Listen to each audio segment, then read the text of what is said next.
Party के आदेश का उल्लंघन कर राज्यसभा के चुनाव में मतदान नहीं करने वाले 3 विधायकों को कांग्रेस ने नोटिस दिया है। जवाब इस बात का मांगा गया है कि वे वोटिंग से दूर क्यों रहे। हालांकि तीनों विधायक पहले ही इस पर काफी कुछ कह चुके हैं। अब लिखित में जवाब मांगा गया है। विधायकों ने न सिर्फ पार्टी नेतृत्व पर सवाल उठाया, बल्कि उम्मीदवार को लेकर भी नाराजगी उन्होंने जाहिर की है। सुरेंद्र कुशवाहा और मनोज विश्वास, ये वो नाम हैं जिन्होंने राज्यसभा चुनाव में तेजस्वी यादव की पूरी प्लानिंग फेल कर दी। तीनों कांग्रेस के विधायक हैं जो राज्यसभा चुनाव में वोट देने ही नहीं पहुंचे। नतीजा ये रहा कि राज्यसभा चुनाव में आरजेडी उम्मीदवार अमरिंदरधारी सिंह जीत के लिए निर्धारित 41 वोट हासिल नहीं कर सके। इस हार से न सिर्फ महागठबंधन के हाथ से एक सीट गई, बल्कि तेजस्वी यादव के नेतृत्व और प्लानिंग पर भी सवाल उठने लगे।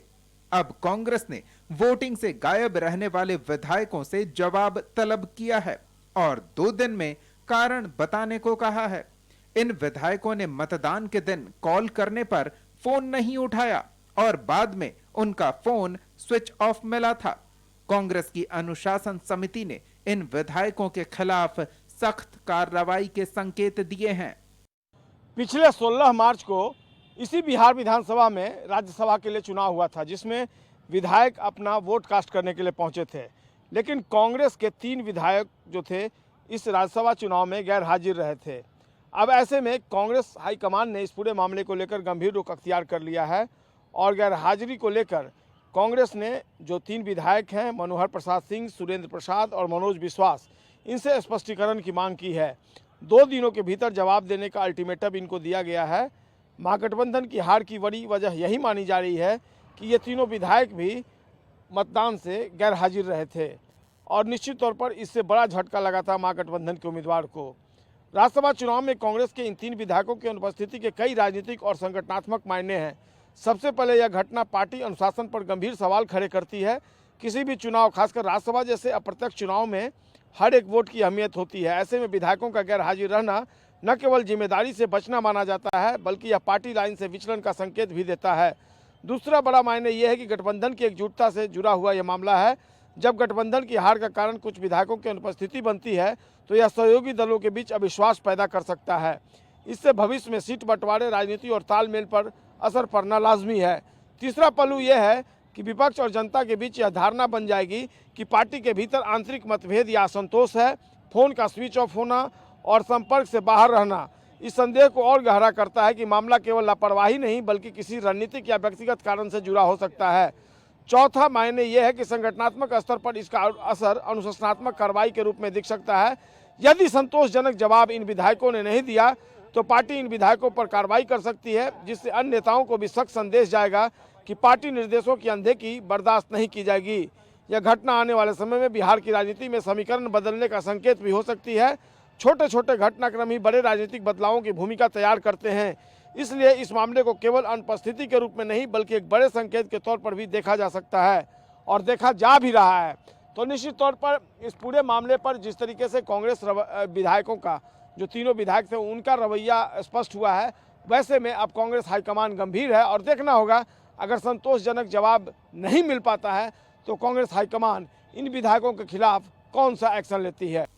मतदान से अलग क्यों रहे, इस पर मनोहर सिंह, सुरेंद्र कुशवाहा और मनोज विश्वास ने अलग अलग कारण बताया।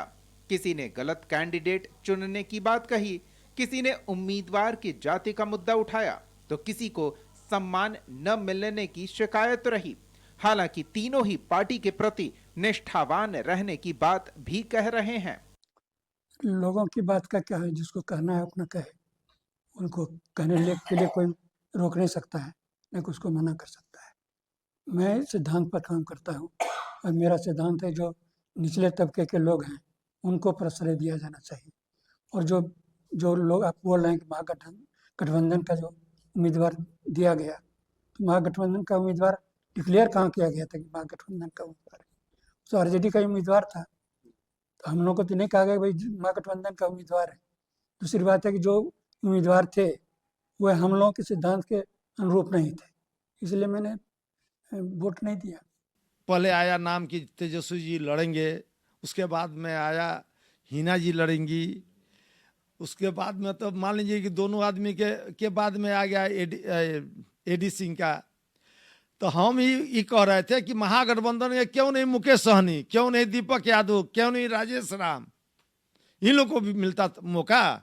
आप पिछड़े का और सबको लेकर चलने वाले में के आपका पार्टी है, तो कम से कम अब की बार इन लोगों को भी उम्मीदवार बनाते किसी एक आदमी को। और इस चुनाव में आप देखे होंगे कि हमारे जो दल राष्ट्रीय कांग्रेस के इस चुनाव में अनदेखी किया गया था। हमारे जो दल का कोई भी नेता को इस चुनाव में इन्वॉल्व नहीं किया गया था। हम लोग को लगा कि हमारे दल का नेता के साथ अगर सम्मान नहीं दिया रहा तो हम लोग को वोट नहीं गिराना चाहिए। सच्चाई है कि अगर राजा का वोट का जितना कीमत होता है, एक प्रजा का भी वोट का उतनी ही कीमत होता है। हमें लगा कि हमारे जब दल के साथ में भेदभाव हो तो हमको वोट नहीं करना। बाकी रहा सब कुछ पूछा है, कल लेटर आया है, हम उसका जवाब बना के भी भेज दिए। क्या कहा आपने जवाब में? जवाब में कई तरह की बात थी, जो जमीनी समस्या थी वो हम बना के भेजे हैं। उसके बाद पार्टी तय करेगी क्या करना चाहिए। फिलहाल विधायकों के जवाब का इंतजार है। कांग्रेस के सामने मुश्किल ये है कि विधानसभा में 6 विधायकों की संख्या भी बरकरार रखनी है। अगर इन विधायकों को पार्टी से निष्कासित किया जाता है तो उनका किसी भी पार्टी में जाना आसान होगा, और जो बाकी 3 बचेंगे उनके लिए भी पार्टी छोड़ना आसान हो जाएगा। ऐसी स्थिति में पार्टी क्या कार्रवाई करती है, उसके लिए इंतजार करना होगा। पटना से संजय कुमार के साथ ब्यूरो रिपोर्ट, कशिश न्यूज।